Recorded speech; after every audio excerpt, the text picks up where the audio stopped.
د ټي ټي پی لخوا د افغان طالبانو ستاینه او پر پاکستان سخت گزار وایي د انګریز په لاس جوړ شوی نظام ړنګوو. جزئیات همدلته وګورئ او چینل هم سبسکرایب کړئ. تحریک طالبان پاکستان چې د افغان طالبانو سره نږدې اړیکې لري او پخوا به د طالبانو سره اوږه په اوږه جنګېدل، ښکاري چې اوس یې هم یارانه هماغسې روانه ده.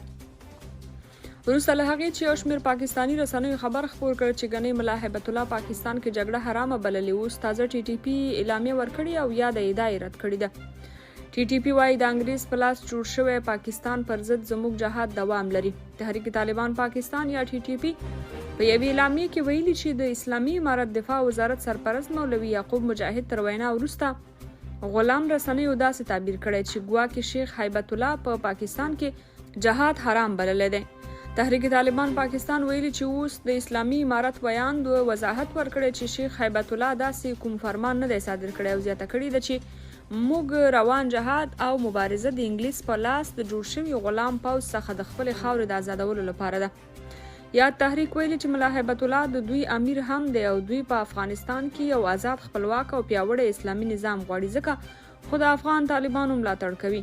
تحریک طالبان پاکستان زیاته کړي چې افغانان د پاکستان په روان جهاد کې د مسلح ګډون کوښښ نه کوي او دوی خپله کولی شي چې په یوازې ځان پاکستاني پوځ په ګونډو کړي. خلک وایي طالبانو یا د فتوا ځکه ورکړې ده چې ځان د پاکستان او نړۍ له ملامتۍ خلاص کړي. درنو کتونکو، تاسو مو هم د دغې موضوع مربوط نظرونه په کمنټونو کې ولیکئ او د نورو معلوماتو لپاره چینل هم سبسکرایب کړئ.